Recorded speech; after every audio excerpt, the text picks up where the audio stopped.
welcome back to my channel. If you're new around here, my name's Kit, and this is my world. Thank you very much for joining me. In this episode, I'll be doing the It's All Relative tag by AJ at AJ Dunn Reads and Writes. I'll leave a link in the description. And today I'm modelling the Beret of BookTubery, not to be confused with this item, which is the hat who dare not speak its name. So without further ado, let's get cracking. Question number 1. Mamma Mia. Recommend a book with a mother character that is pivotal to the story. Well, only one book sprang to mind, and it's Mommy Dearest, the true story, supposedly, about the adopted daughter of movie star Joan Crawford, and it's quite a difficult read. It's full of domestic violence and verbal and physical and psychological abuse. It's kind of a horror show, and it was made into a particularly weird and disturbing movie starring Faye Dunaway as Joan Crawford. I watched Mommy Dearest, the film, with my own mother, and during the movie, during a particularly unpleasant scene, my mother turned to me and said, "One day you're going to write a book like this about me." And I thought, yes, I probably will. Question number 2. Papa Don't Preach. A book with a father character you like or despise. I've done a couple. The first one is Mary Poppins, or the whole Mary Poppins series of books.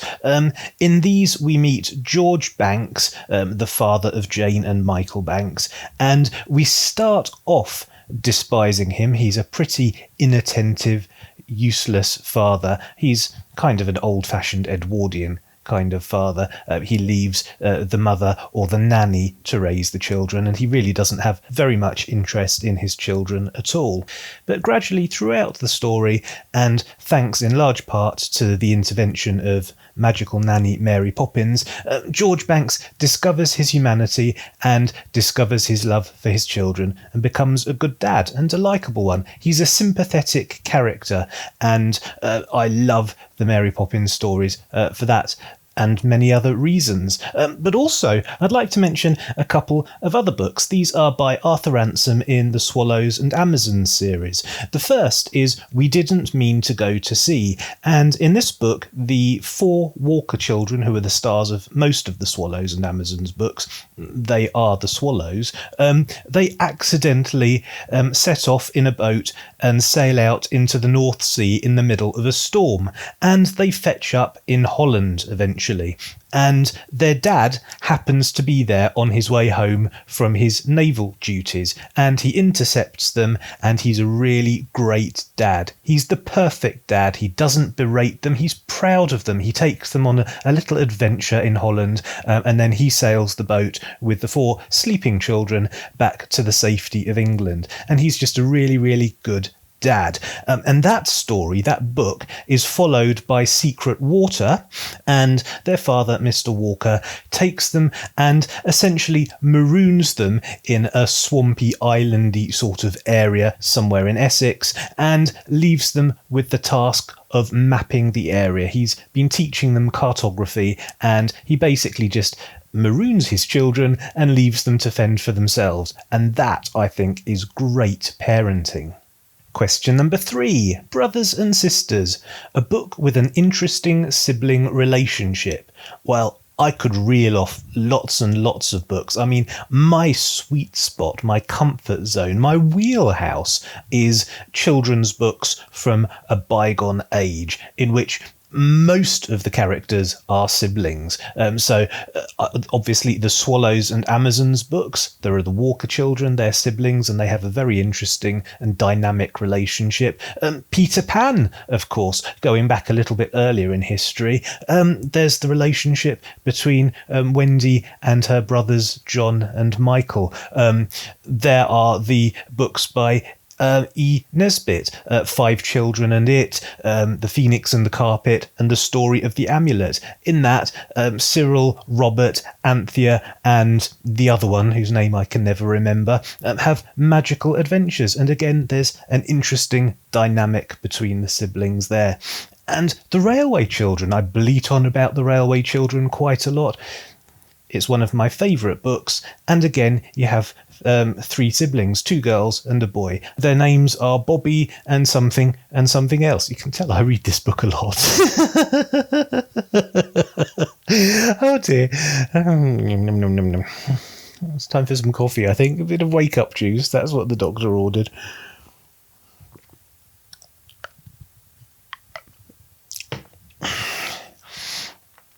Were there any other children?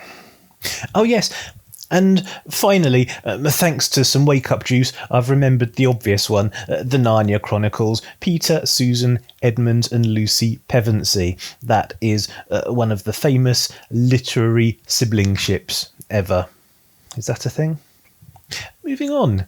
Question number 4. It's been 84 years.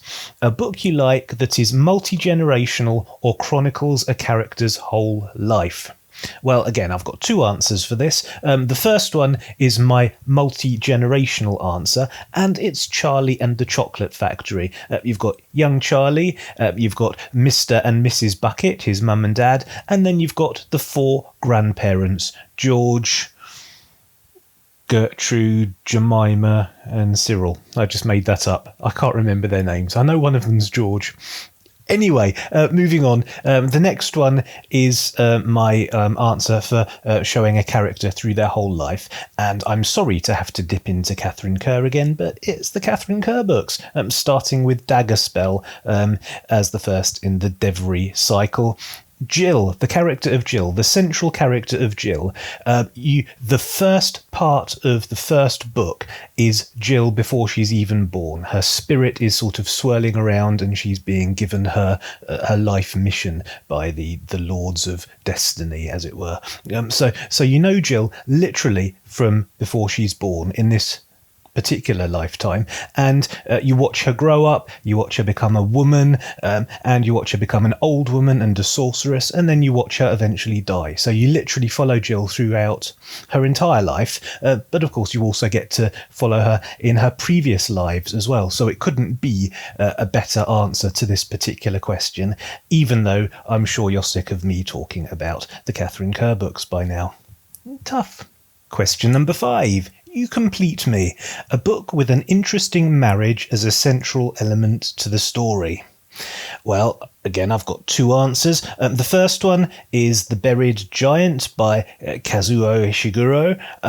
That is says interesting marriage. I mean, trying to find anything interesting in that particular book is challenging, but let's presume that the marriage is interesting. It's a marriage and it's central to the story. It's about the only thing that happens in the story. Two old people are married, and they're married in various different areas of mistiness. And then they're married a bit more.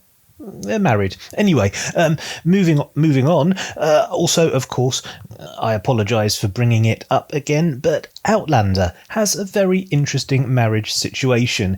You have the main character, Claire Randall, who is married to Frank Randall, but then she travels back in time and marries Jamie Fraser and becomes Claire Fraser. But then she travels forward in time again and is back married to Frank Randall, and she's Claire Randall again for a bit. But then she travels back in time again and she's married to Jamie Fraser, and at some point she's Claire Randall Fraser, I think. But yes, that's definitely a central theme to the whole Outlander premise, is that Claire has these two marriages, one in the past and one in the present, sort of thing. Question number 6. Picture It Sicily, a book with an interesting elder character, i.e. a grandparent, great-grandparent. Well, I'm going to have to dip into the Belgariad now. It's Eddings, so I feel uncomfortable talking about Eddings, but the Belgariad provides us with Belgareth, who is also known occasionally as Mr. Wolf and various other things. He is the ultimate great multiple times great grandfather of Garyon, who is the central character, the chosen one trope of those books. And Belgareth is a sorcerer, but he's also extremely witty and amusing. He's kind of raggedy. He dresses a bit like a tramp. He often disguises himself as an itinerant storyteller. And he's just he's witty and fun and droll and very, very badly behaved and naughty. And he's a great character. He's a really good literary invention. Obviously, he's part of a tropey sort of world, and he's a little bit tropey, but in an interesting and slightly different way. He's full of character, so I love Belgareth the sorcerer. And also, of course, Robin Hobb, who I talk about endlessly, provided us with the character of Chade, who is the secret assassin, and also the master assassin. He's the one that trains the central character to become an assassin, and he lives in a secret room in a secret tower that you can only get to through a secret passageway. So it's all very dark and interesting and mysterious. But he's also the bastard brother of the king, King Shrewd, so he has a certain amount of political and diplomatic weight as well. And in later books, he's more public rather than a shadowy secret assassin. So he's a very interesting elder character as well. Question number 7. Friends with Benefits. A book with a found family or friends as family element. I've got a few answers for this. Peter Pan, of course, you've got the Lost Boys. They are very much found family. You've got the Swallows and Amazons books, where you've got actual family, but you've also got friends as family as well. And you've got the Walker children and the Blackett children and the Dees, the Callum children, and they all intermingle and become one big found family. Beautiful. And of course, also, if we want to get anthropomorphic, there's Wind in the Willows. Mole makes friends with Rat, and Rat then introduces Mole to all of his friends, and they again become a big found family. It's the family that Mole found, and it's very, very lovely. Question number 8. I Think We're Alone Now. A book with a character who was lost, left behind, or abandoned. Can also be a story with an orphaned or adopted character. I've got multiple answers for this then. I'm going to give you Peter Pan again. Obviously, Peter Pan himself was lost or abandoned, as were the Lost Boys, by definition. Also, of course, there's Robinson Crusoe. He was left behind, he was marooned, and so was Ben Gunn, now that I come to think of it, in Treasure Island. And for an orphan, I offer you Oliver Twist, the ultimate orphan. Oh, also Annie as well, Little Orphan Annie, but I can't remember the title of the book that was from. There's the musical, of course. But yes, I'll give you Oliver Twist, who was an orphan, but he was also adopted at the end as well, I think. Was that an adoption? Does it count if it's a relative that adopts you? Yeah, I suppose it does. Anyway, moving on. Question number 9. Fur Baby. A book where a pet or animal is a part of the family and or plays an important role in the book. Well, I offer you the Robin Hobb books, the Farseer books. Night Eyes. Night Eyes is a wolf, and he is central. He is key. He's the best character. He's my favourite literary character. He's brilliant. So Night Eyes the wolf. Also, of course, White Fang.